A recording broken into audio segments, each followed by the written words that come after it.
Okay. ఇప్పుడు చాలామంది హీరోలకి కొంతమందికి డ్యాన్స్ రాదు, మరి వాళ్ళతో ఎలా చేయిస్తారు మీరు? ఏం లేదండి, వాళ్ళతో చేయించడం అంటే ఆ సినిమాలో క్యారెక్టర్ ఏంటి, ఆ క్యారెక్టర్ ఎంతవరకు డ్యాన్స్ చేయాలి, అలా వెళ్తే చాలా ఈజీగా ఉంటుంది. Plus directors point of view వెళ్ళాలండి. ఓకే. నేను మాత్రం అలా వెళ్తాను. అంటే ఏదో మన బాను స్టైల్ ఈ హీరోకి రుద్దేయాలి, ఇది నాదేదో అతని మీద పెట్టి ప్రూవ్ చేసేయాలని వెళ్తే మనం సస్టైన్ అవ్వమండి. ఓకే. అది డైరెక్టర్స్ పాయింట్ ఆఫ్ వ్యూ కథ త్రూ వెళ్తే మనకు ఒక క్యారెక్టరైజేషన్ దొరుకుతుంది, ఒక బాడీ లాంగ్వేజ్ దొరుకుతుంది. దాన్ని చేసుకుంటూ వెళ్తే అప్పుడు మనకి ఈజీ అవుతుంది. ప్లస్ మనకేంటంటే కథతో పాటు ఉంటే అది బాగా కనెక్ట్ అవుతారు ఆడియన్స్. మరి బాగా డ్యాన్స్ వచ్చిన హీరోలు అంటే అల్లు అర్జున్ లేకపోతే ఎన్టీఆర్, జూనియర్ ఎన్టీఆర్, వీళ్ళతో చేసినప్పుడు ఏమనిపించేది? అసలు ఫుల్ ఎనర్జీ అండి.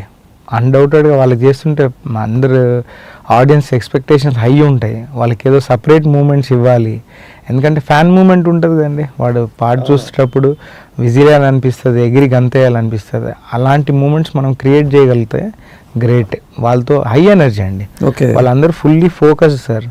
ఏంటంటే డ్యాన్స్ అన్నా ఏదన్నా హార్డ్ వర్క్ చేసి వాళ్ళ ఫ్యాన్స్కి ఏం కావాలో మోర్ క్లారిటీ ఉన్న హీరోస్ వాళ్ళు. ఓకే. వాళ్ళు కూడా రిహార్సల్స్ ఏమైనా ఉంటాయా స్టార్టింగ్లో? ఉంటాయండి.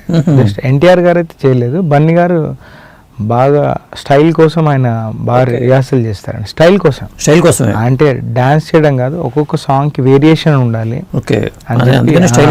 అసలు ఎగ్జాక్ట్లీ ఆయన ఏ మాస్టర్ స్టైల్ ఎలా చేయాలని చెప్పేసి అది చూసి దానికోసం రిహార్సల్ చేసి చేస్తారు. అంటే తన స్టైల్కి అనుగుణంగా అడాప్ట్ చేసుకుంటాడేమో. Yes, exactly.